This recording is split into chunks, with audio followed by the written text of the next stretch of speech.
Hey everyone, and welcome back to the podcast, where each week I talk about either an interpersonal skill, like social skills, or an intrapersonal, which is inner work. And then I give you a strategy or two to try throughout the week.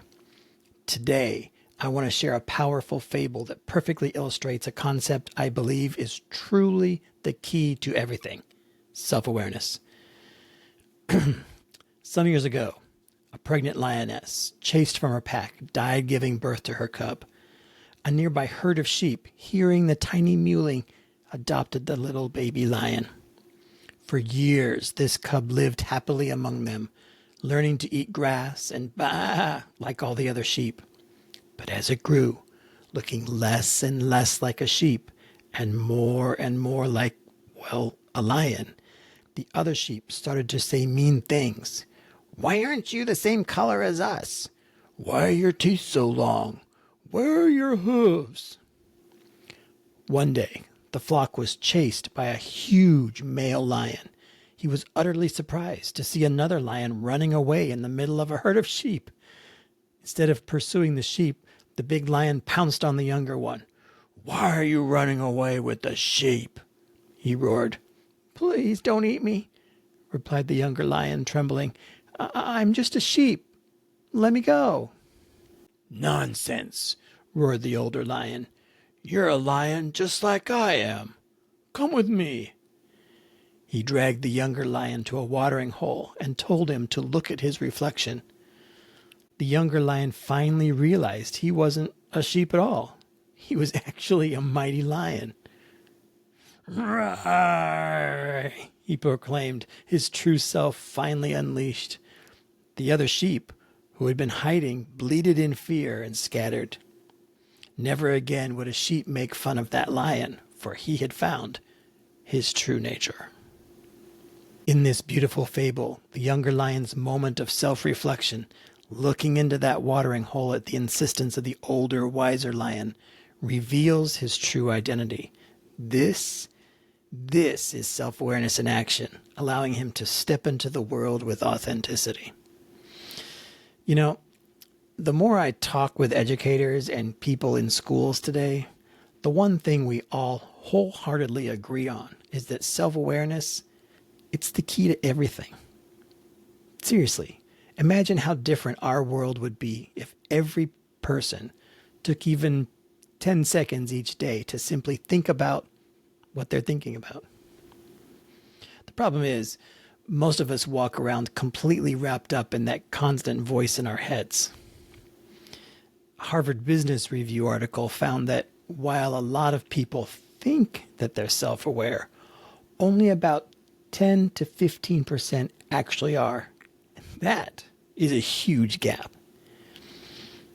The philosopher Eckhart Tolle tells a fascinating story from his own life, a time when he was frustrated and unsure of his purpose. He recounts meeting a woman every day on the bus on the way to university. And each day she'd get on, sit down, and get off, all the while talking to herself as if there were two people there. That woman's conversation was her entire world. She didn't notice anyone else around her. Eckhart finally assumed she must be homeless or mentally ill. So one day he followed her when she got off the bus. She walked straight into the university library, exactly where he was going. Clearly, this woman wasn't uneducated or lost. She was in the same cultural environment as Eckhart himself. The big aha moment for Eckhart, the one that truly turned his life around, was realizing he was doing exactly the same thing as the woman on the bus. He was stuck in a silent, internal dialogue with another voice, caught in that endless loop of his own thoughts. The only difference was that his conversation was quiet. So, exactly what is self-awareness? That, my friend, I'm here to tell you that there are two main types. The first is internal self-awareness. This describes how clearly we see our own values, how well we understand our identity, and the profound impact of our family and the culture we were raised in. what we might call our first family.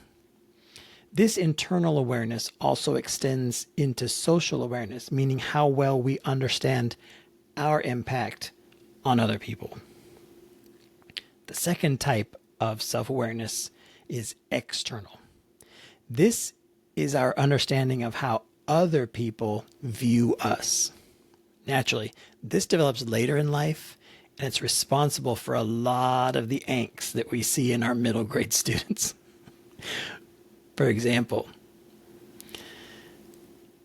unfortunately, humans aren't very good at truly understanding how others see us, so we tend to create stories and make things up based on very few data points. We'll dive more into this later when we talk about judgment and writing your own ending.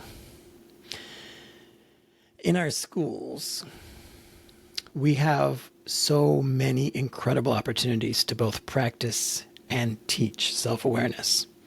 If you're a primary teacher, you can do read-alouds of books about emotions and self-awareness, and then spark a conversation with your students using yourself as a model. How do I feel when this happens? If you're a secondary teacher, don't be afraid to pause instruction when a teachable moment arises. This is when you can model explicitly teaching self-awareness, making it relevant to their lives right then and there. As you look to become more self-aware, here's a strategy. Shift your questioning from why to what. Instead of asking yourself, why am I so miserable at school?